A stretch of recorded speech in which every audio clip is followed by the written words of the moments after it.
ดีไล่หลวงพระบางผลิตภัณฑ์ของคนลาวโดยคนลาวเพื่อผิวพรรณคนลาวโดยเฉพาะในระยะที่ผ่านมาคนลาวเฮาได้สวมใส่หลากหลายผลิตภัณฑ์ที่นำเข้าจากต่างประเทศและหนึ่งในนั้นก็แมนผลิตภัณฑ์เกี่ยวกับความงามแต่การนำใส่ผลิตภัณฑ์ที่ปรุงแต่งมาเพื่อคนต่างประเทศบวกกับสภาพอากาศที่แตกต่างจากบ้านเฮาก็บ่ค่อยที่จะแทดเหมาะกับสภาพผิวของคนลาวเมื่อเห็นดังนั้นในต้นปี 2014 ท่านธีรกร อนุวงศ์พร้อมด้วยภรรยา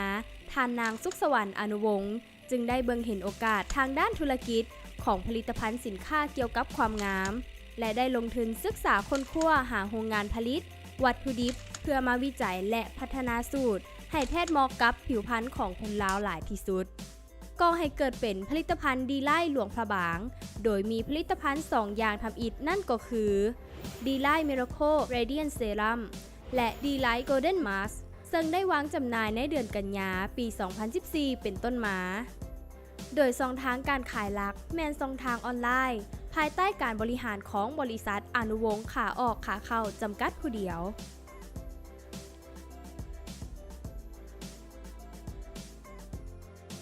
การขยายตลาดของดีไล่หลวงพระบางก็บ่หยุดเพียงแต่เท่านั้น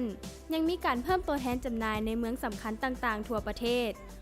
พร้อมทั้งเปิดศูนย์จำหน่ายมาตรฐานในห้างสรรพสินค้าชื่อดังบ่ว่าจะเป็นศูนย์การค้าไอเทคมอลล์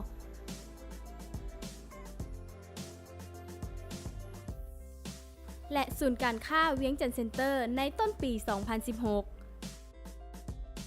พร้อมทั้งมีแผนที่จะเปิดศูนย์จำหน่ายร่วมกับตัวแทนในแขวงเศรษฐกิจเซนหลวงพระบางสวรรณเขตและจำปาสักอีกด้วยทั้งนี้ไล่หลวงพระบางยังได้คำนึงถึงความปลอดภัยของลูกค้าเป็นหลักจึงเอาใจใส่สูงเรื่องมาตรฐานคุณภาพของสินค้าซึ่งผลิตภัณฑ์ของดีไล่หลวงพระบางได้รับการยั่งยืนความปลอดภัยจากอย.ของสปป.ลาวและประเทศไทยหรือว่ารวมก็คืออย.อาเซียนนอกจากนี้ทางดีไล่ยังได้เอาใจใส่สร้างมาตรฐานการบริหารที่มีระบบโดยมีพนักงานที่มีประสบการณ์และความสามารถมีการเฮ็ดเวียกแบบมืออาชีพมีการจัดการระบบเครื่องในสางที่ได้มาตรฐานและปลอดภัยน้ำอีกทางภาครัฐยังได้ให้ความเชื่อมั่นโดยได้แต่งตั้งทานธีรกร อนุวงศ์เป็นรองคณะกรรมการเทคนิคแห่งชาติด้านผลิตภัณฑ์เครื่องสำอางของลาวในเดือนสิงหาที่ผ่านมานี้นอกจากนั้นยังได้มีโอกาสไปร่วมงานสำคัญเกี่ยวกับผลิตภัณฑ์ความงามระดับภาคพื้นได้แก่งานคอสเมกที่บางกอกประเทศไทยปี 2015 งานอาเซียนบิวตี้ที่บางกอกประเทศไทยในเดือนเมษายนปี 2016 งานเวียดบิวตี้ที่เมืองโฮจิมินห์ประเทศเวียดนามในเดือนสิงหาปี 2016 ดีไล่หลวงพระบางยังมีกิจกรรมการตลาดที่หลากหลายเช่นโปรโมชั่นดีไล่บินลัดฟ้าพาตัวแทนจำหน่ายและลูกค้าเที่ยวญี่ปุ่นเกาหลีไทยฮ่องกงและสิงคโปร์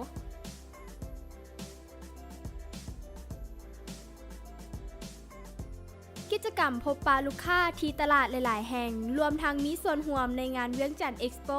และยังมีส่วนร่วมเฮ็ดกิจกรรมประกอบส่วนเกี่ยวกับสังคมบ่ว่าจะเป็นกิจกรรมร่วมปลูกต้นไม้สนับสนุนกองประกวดมิสลาวและอีกหลายๆอย่างปัจจุบันดีไล่เป็นผู้นำต้นๆของเครื่องสำอางแบรนด์ลาวเป็นสินค้าคุณภาพและมีความต้องการสูงในตลาดทั้งเป็นบริษัทได้มาตรฐานพร้อมด้วยพนักงานที่มีคุณภาพในมื้อนี้ดีไล่หลวงพระบางภายใต้การบริหารของบริษัทอนุวงศ์ขาออกขาเข้าจำกัดผู้เดียวประกอบด้วยบุคลากรที่มีประสบการณ์และเต็มไปด้วยความมุ่งมั่นแนวคิดสร้างสรรค์ดีไล่หลวงพระบางเป็นบริษัทที่จะได้รับความเชื่อมั่นต่อไปในอนาคตดีไล่จะผลิตสินค้าที่ดีที่สุดมีคุณภาพเติบโตยิ่งขึ้นไปอีกขั้นดีไล่จะเป็นแบรนด์ที่แข็งแกร่งและอยู่ในใจ